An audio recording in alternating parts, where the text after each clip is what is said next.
And next type का question देखो, यहाँ पे बोला गया है कि आइडेंटिकल रेसिस्टेंस है जिसका कि वैल्यू है 10 ओम।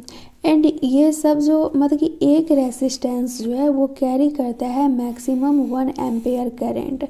तो पूछा जा रहा है कि कौन सा ऐसा सुइटेबल कॉम्बिनेशन होगा जिससे कि आर इक्विवेलेंट 5 ओम आ जाए एंड कैरी कर रहा हो 4 एम्पेयर। तो क्वेश्चन में पूछा जा रहा है कि इस काम के लिए कितना रेसिस्टर का नीड पड़ेगा। तो देखो आर दिया गया है 10 ओम एंड हर एक रेसिस्टर कैरी कर सकता है 1 एम्पेयर, बट हमें इस कॉम्बिनेशन में लाना है तो इसके लिए कितना रेसिस्टर का नीड पड़ेगा। तो ये जो 10 ओम है इससे 1 एम्पेयर पास कर रहा होगा, फिर ये 1 एम्पेयर इससे पास कर रहा होगा, फिर 1 एम्पेयर इससे पास कर रहा होगा, फिर 1 एम्पेयर इससे पास कर रहा होगा।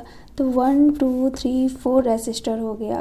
तो यहाँ पे से ये पास कर रहा है टोटल 1 + 1 + 1 + 1 4 एम्पेयर एंड हर एक का रेसिस्टेंस है 10। तो ये 10 हो गया, ये 10 हो गया, ये 10 हो गया। ये देख के ही लग रहा है पैरेलल कॉम्बिनेशन। तो अब यहाँ पे रेसिस्टेंस निकालेंगे तो ये हो जाएगा टोटल। मैं आर इक्विवेलेंट निकालने के लिए बताई थी, अगर रेसिस्टर सेम हो तो यहाँ पे देख सकते हैं सब सेम रेसिस्टर का है। तो ये 10 है तो यहाँ पे 10 लिखेंगे। कितना नंबर है 1 2 3 4। तो इसको 10/4 हो जाएगा। तो इसका वैल्यू आ गया 2.5, बट हमें चाहिए कितना 5 ओम चाहिए। तो ये 2.5 है, एक और 2.5 वाला मिल जाएगा। तो अगर हम उसको सीरीज कॉम्बिनेशन में जोड़ देंगे तो ये 5 ओम का आ जाएगा। तो अब सिंपल एक और सिमिलर ऐसा वाला ही इधर ऐड कर देते हैं रेसिस्टर। तो ये हो गया 10 ओम 10 ओम 10 ओम 10 ओम एंड यहाँ पे से ये 4 एम्पेयर आया था, ये फिर सब में चला जाएगा। इसमें 1 एम्पेयर, रेसिस्टर सेम है तो करंट भी सेम ही जाएगा। इसमें भी 1 एम्पेयर 1 एम्पेयर 1 एम्पेयर। तो यहाँ पे भी करंट देखेंगे तो टोटल 4 एम्पेयर ही है एंड यहाँ पे फिर आर इक्विवेलेंट निकालेंगे तो ये हो जाएगा 10/1 2 3 4। तो ये आ गया 2.5। जब इस कॉम्बिनेशन को अच्छा से लिखेंगे तो ये आया है 2.5 एंड ये भी आया है 2.5। सीरीज कॉम्बिनेशन में है, सीरीज कॉम्बिनेशन में करंट जो रहता है वो सेम रहता है, मतलब कि ये हो गया 4 एम्पेयर। तो आर सीरीज जो हो जाएगा ये 2.5 + 2.5 हो जाएगा, मतलब कि ये 5 ओम आ गया। मतलब कि इस क्राइटेरिया को फॉलो कर रहा है। तो यहाँ पे अब रेसिस्टर का नीड कितना पड़ा है, ये 1 2 3 4 5 6 7 8, टोटल 8 रेसिस्टर का नीड पड़ा है। तो अब 80 का आंसर देखें तो 80 का आंसर दिया गया है सी। तो ये 8 रेसिस्टर वाला सही हो गया। तो नेक्स्ट है मीटर ब्रिज। तो मीटर ब्रिज में याद रखना ये जो टोटल लेंथ होता है ये 100 सेंटीमीटर का होता है, मतलब कि 1 मीटर। एंड ये मैं मीटर ब्रिज का रफ डायग्राम बना दी हूँ। देखो यहाँ पे दिया गया है ये रेसिस्टेंस के लिए होता है एंड ये वाला लेंथ के लिए होता है एंड ये ग्लैवनोमीटर जहाँ पे मतलब कि ये ऐसे करके एरो रख रहा है, एरो है ना, तो ये इंडिकेट कर रहा है कि इधर लेंथ कुछ और है एंड इधर लेंथ कुछ और है। तो इधर लेंथ L1 दिया गया है तो टोटल कितना होता है 100 सेंटीमीटर का होता है। तो इधर हो जाएगा 100 - L1 एंड यहाँ पे 10 ओम दिया गया है। तो देखो इसको चाहो तो ये P मान लो, इसको Q मान लो, इसको R मान लो एंड इसको S मान लो एंड फिर सॉल्व करो P/Q R/S करके।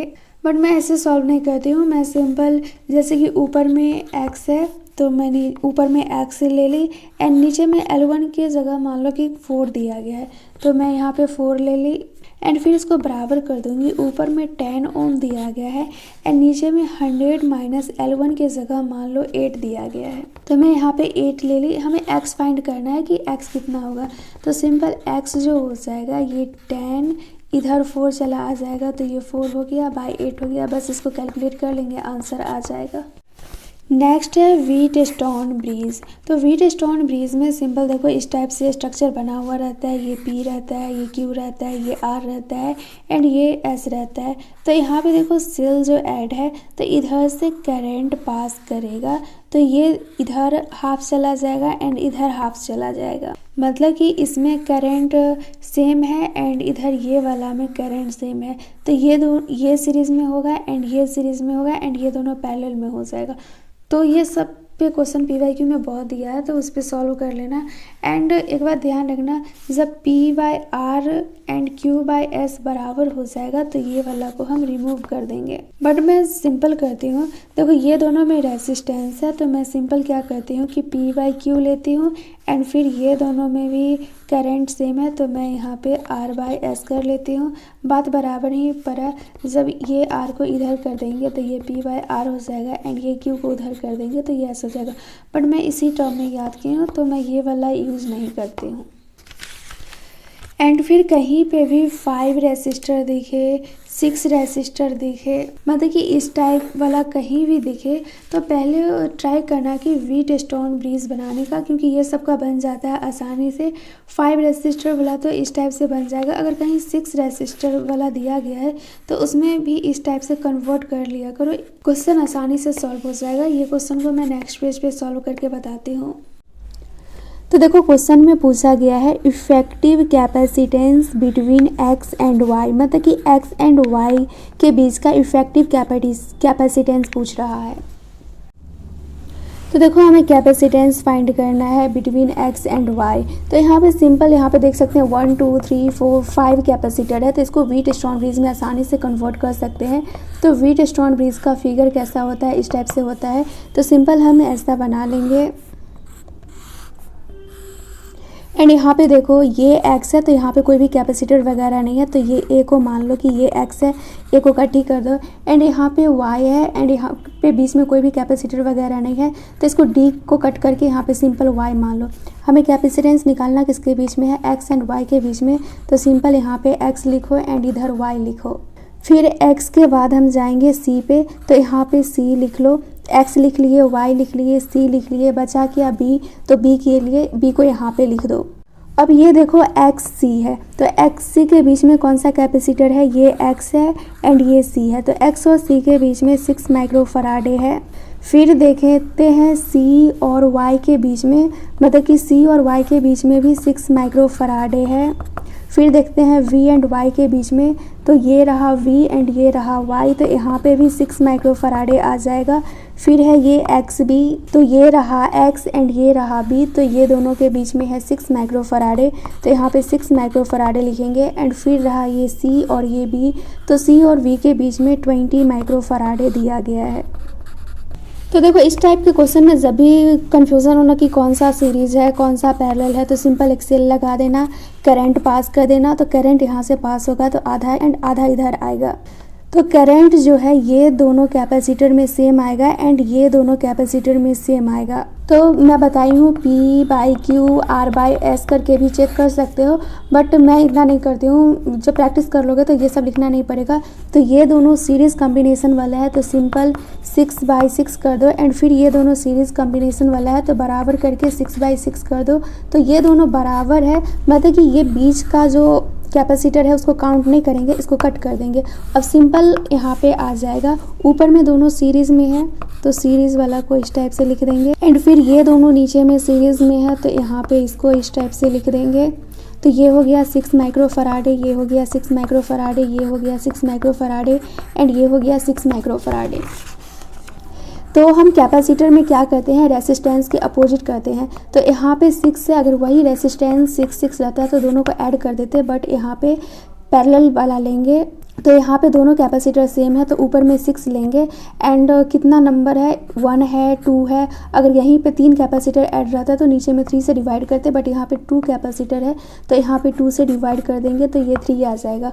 फिर इसके लिए देखें कैपेसिटर 6 है एंड कितना नंबर में है 1 2, तो ये 2 हो जाएगा 3 हो गया। तो अब ये जो हो गया ऊपर में 3 माइक्रोफराडे हो गया, नीचे में 3 माइक्रोफराडे हो गया, एंड ये हो गया एक्स एंड वाई। तो एक्स एंड वाई के बीच में हमें कैपेसिटेंस फाइंड करना है। तो सिंपल पैरेलल में हम क्या करते हैं कि दोनों को ऐड कर देते हैं। तो 3 + 3 जो होगा ये 6 माइक्रोफराडे होगा। नेक्स्ट है किरचॉफ लॉ। तो किरचॉफ लॉ में जो फर्स्ट लॉ होता है ये बेस्ड होता है कंजर्वेशन ऑफ चार्ज पे। किरचॉफ फर्स्ट लॉ को हम किरचॉफ जंक्शन रूल भी बोलते हैं या किरचॉफ करंट लॉ बोल लो। फिर आता है किरचॉफ सेकेंड लॉ, ये बेस्ड होता है कंजर्वेशन ऑफ एनर्जी पे। किरचॉफ सेकेंड लॉ को किरचॉफ लूप लॉ भी बोलते हैं। एंड जब हम क्वेश्चन सॉल्व करते हैं तो क्लोज लूप में डेल्टा V 0 मान लेते हैं।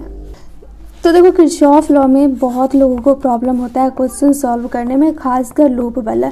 तो देखो ये PYQ क्वेश्चन है एंड इसमें पूरा कंसेप्ट आप अच्छा से समझ जाओगे। मान लो कि मैं एक ये लूप लेती हूँ, तो ये है A B F E A, मतलब कि लूप में हम जहाँ से लेते हैं वहीं पे आते हैं। तो देखो यहाँ पे अगर हम लूप लिखेंगे तो ये A B F E A हो जाएगा, क्योंकि जहाँ से स्टार्ट करते हैं वहीं पे आते हैं। तो ये हो गया A B F E A। तो हम अब इस लूप के लिए अप्लाई करेंगे किरचॉफ लॉ। तो देखो इस टाइप के क्वेश्चन को सॉल्व करने के लिए ना सिंपल क्या करना कि जिधर करंट फ्लो कर रहा है ना उसी डायरेक्शन में पाथ का डायरेक्शन ले लेना। तो इधर करंट फ्लो कर रहा है तो इधर मैं पाथ का डायरेक्शन ले ली। एंड पाथ के डायरेक्शन में कैसे लेती हूँ, ऐसे लूप करके लेती हूँ। तो इधर ये करंट जा रहा है तो फिर ये इधर करंट आएगा, ऐसे करके बना लो। तो फिर क्वेश्चन सॉल्व करने में कोई भी दिक्कत नहीं होगा। अब हम यहाँ पे लिखते हैं, हमें पता है कि लूप के अक्रॉस डेल्टा V जो होता है ये 0 होता है। तो सिंपल हम यहाँ से शुरू करते हैं। तो देखो हम पाथ किधर लिए हैं, इस डायरेक्शन में पाथ लिए हैं, तो ये निगेटिव होता है एंड ये पॉजिटिव होता है, मतलब कि हम लोअर पोटेंशियल से हायर पोटेंशियल की तरफ जा रहे हैं। तो ये जो होगा पॉजिटिव E1 होगा। एंड फिर करंट जो है वो इधर की ओर आ रहा है। तो अब यहाँ पे हम V लिखेंगे, तो V क्या होता है, IR होता है। क्वेश्चन में I1 गिवन है। अब यहाँ पे V निगेटिव होगा या फिर पॉजिटिव होगा। तो देखो हम जा रहे हैं करंट के डायरेक्शन में ही। जब भी हम करंट के डायरेक्शन में जाते हैं तो रेसिस्टर दिया रहता है एंड वहाँ पे हमें V फाइंड करना रहता है। तो सिंपल हम वहाँ पे माइनस कर देते हैं। तो यहाँ पे -I1 × R हो जाएगा। एंड फिर करंट इधर से इधर आएगा, ये I1 हो गया। एंड फिर देखो इस पाथ में हम जा रहे हैं एंड करंट भी इसी पाथ में आ रहा है, मतलब कि फिर यहाँ पे V निगेटिव हो जाएगा। तो V क्या होता है, IR। तो ये I1 हो जाएगा एंड ये R1 हो जाएगा एंड इधर 0 हो जाएगा। तो देखो ये सब क्वेश्चन को सॉल्व करते टाइम सिंपल याद रखना, जहाँ पे EMF दिया रहेगा तो वहाँ पे सिंपल हम पाथ देखेंगे, करंट का डायरेक्शन नहीं देखेंगे। और जहाँ पे हमें V फाइंड करना रहता है वहाँ पे हम करंट का भी डायरेक्शन देखेंगे और पाथ का भी डायरेक्शन देखेंगे। तो ये लूप के लिए तो मैं बता दी हूँ, अब इसके लिए बताती हूँ कि ये वाला समझ लो, ये वाला समझ लोगे तो तुम्हारा किरचॉफ लॉ का जितना भी क्वेश्चन आएगा ना लूप वाला वो सारा बन जाएगा। ये देखो एक सेल ये है एंड एक सेल ये है, तो यहाँ पे 2 सेल दिया गया है। तो पाथ लेने में कंफ्यूज हो जाओगे कि पाथ इधर से ले या फिर इधर से ले। तो किसी एक को ज़्यादा मान लेना, अगर क्वेश्चन में दिया हुआ है तो ठीक है, अगर नहीं दिया है तो E1 का वैल्यू ज़्यादा मान लो कंपेयर टू E2 से। तो E1 का वैल्यू हम ज़्यादा मान लेंगे तो करंट इधर से आएगा, मतलब कि ये डोमिनेंट कर जाएगा। तो ये डोमिनेंट कर गया है तो इधर से हम पाथ लेंगे, तो पाथ इधर से लेंगे तो सिंपल पाथ का डायरेक्शन ये हो गया। अब ऐसे इसको लूप बना देंगे, ये इधर आएगा तो ये इधर जाएगा, फिर ये ऐसे करके आ जाएगा। तो ये एक सर्किल टाइप में बन गया है। तो अब देखो यहाँ से अप्लाई करते हैं। तो पहले लूप लिख लेते हैं। तो ये हो जाएगा FEDC एंड लूप में हम जहाँ से स्टार्ट करते हैं वहीं पे आ जाते हैं। तो यहाँ पे आ गए तो अब इस लूप में हम अप्लाई करते हैं किरचॉफ। तो देखो E1 लिखेंगे तो E1 ये माइनस है एंड ये पॉजिटिव है, ये लोअर पोटेंशियल है एंड ये हायर पोटेंशियल है। पाथ देखो हम इधर लिए हैं, मतलब कि हम जा रहे हैं लोअर पोटेंशियल से हायर पोटेंशियल की तरफ। तो ये E1 जो है ये पॉजिटिव हो जाएगा। फिर मैं इधर आ रही हूँ तो पाथ हमारा ये हो गया, बट यहाँ पे करंट देख सकते हैं इधर की ओर आ रहा है, मतलब कि हम इधर जा रहे हैं और करंट जो है वो इधर आ रहा है, तो पाथ अपोजिट हो गया। अब जो यहाँ पे V लिखेंगे वो पॉजिटिव लिखेंगे। तो इसके लिए इस रेसिस्टर के लिए V लिखेंगे तो ये हो जाएगा IR एंड ये रेसिस्टर है R2।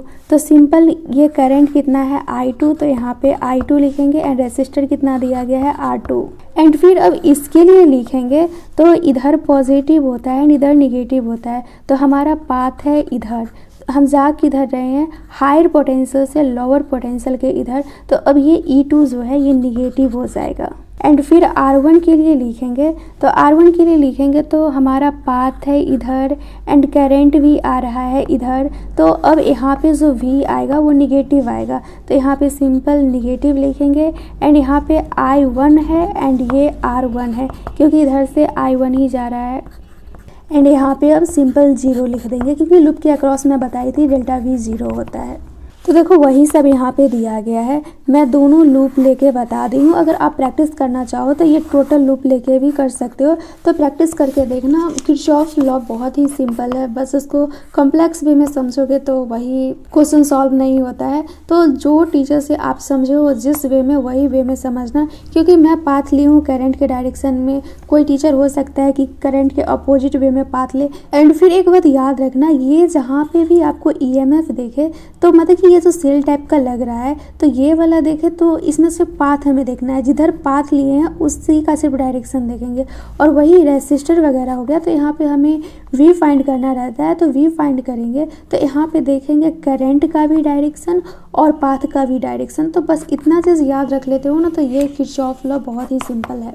तो अब इस क्वेश्चन को बुक से देखते हैं। तो यहाँ पे देखो हमसे पूछा गया है करेक्ट इक्वेशन, तो करेक्ट इक्वेशन, तो ये क्वेश्चन है तो सिंपल बट थोड़ा लेंदी है क्योंकि हमें दोनों लूप के लिए देखना पड़ेगा। तो मुझे आंसर तो पता है कि इसका आंसर D होगा, तो इसके अकॉर्डिंग मैं बताती हूँ। यहाँ पे देखो I1 + I2 दिया गया है, मतलब कि इधर से I2 जा रहा है एंड इधर से I1 आ रहा है, तो इस लूप में हो जाएगा I1 + I2। तो इस रेसिस्टर में जो करंट जाएगा ये I1 + I2 आएगा। तो देखो इसमें करंट आ जाएगा I1 + I2 एंड ऐसा मत करना कि इधर भी I1 + I2 भेज देना, यहाँ पे आते ही करंट डिवाइड हो जाएगा, इधर I1 आ जाएगा एंड इधर I2 आ जाएगा, फिर ये इधर जाके यहाँ पे ऐड होता है। तो मैं क्या बोल रही हूँ, पाथ करंट के डायरेक्शन में ले लो, तो मैं करंट के डायरेक्शन में पाथ ले ली, करंट इधर जा रहा है, मैं भी इधर पाथ ले ली। तो अब सिंपल यहाँ पे हम लोअर पोटेंशियल से हायर पोटेंशियल की तरफ जा रहे हैं, तो ये +E1 है। एंड फिर जब हम इधर आते हैं तो ये पाथ के डायरेक्शन में करंट आ रहा है, तो यहाँ पे सिंपल I1 + I2 × R लिखेंगे। फिर इधर आते हैं तो यहाँ पे देख सकते हो इधर पाथ है एंड इधर ही करंट भी आ रहा है, तो इसके लिए I1 R1 लिखेंगे, बट साइन माइनस का हो जाएगा एंड यहाँ पे 0 लिख देंगे क्योंकि लूप के अक्रॉस पोटेंशियल 0 होता है। एंड ये वाला क्वेश्चन देखो, ये क्वेश्चन तो मैं एलन का जितना भी लीडर टेस्ट सीरीज दी हूँ या फिर अचीवर टेस्ट सीरीज दी हूँ, इस टाइप का क्वेश्चन पूछा ही जाता है, और अदर भी कोई टेस्ट सीरीज दो तो देखो ये क्वेश्चन जो है ये PYQ क्वेश्चन है, तो मैं इसलिए बोलती हूँ PYQ को कम से कम 4 से 5 बार तो बना ही लो, फिर देखना टेस्ट में ना मार्क्स बहुत ही आसानी से इंक्रीज हो जाएगा। 100+ आप तो आसानी से स्कोर कर सकते हो PYQ बस सॉल्व करके किसी भी टेस्ट सीरीज में। मैक्सिमम स्टूडेंट मतलब कि ना वो डिपेंड हो जाते हैं पूरा MR सर पे एंड PYQ का बुक भी नहीं लेते हैं, तो प्लीज़ PYQ का बुक ले लो, भले ही MR सर पूरा क्वेश्चन करा देते हैं फिर भी आपको बुक से सॉल्व करना है। तो देखो ये क्वेश्चन में पूछा क्या गया है, हमें फाइंड करना है potential difference between A and B। ये रहा A एंड ये रहा V, ये दोनों के बीच में हमें पोटेंशियल डिफरेंस फाइंड करना है। तो देखो इधर करंट है तो इधर ही हम पाथ का डायरेक्शन ले लेते हैं, तो सिंपल ये VA हो जाएगा एंड हम इसी डायरेक्शन में जा रहे हैं एंड हमें V इसके लिए लिखना है, तो यहाँ पे V निगेटिव हो जाएगा, तो V कैसे लिखते हैं I × R एंड ये 2 हो जाएगा।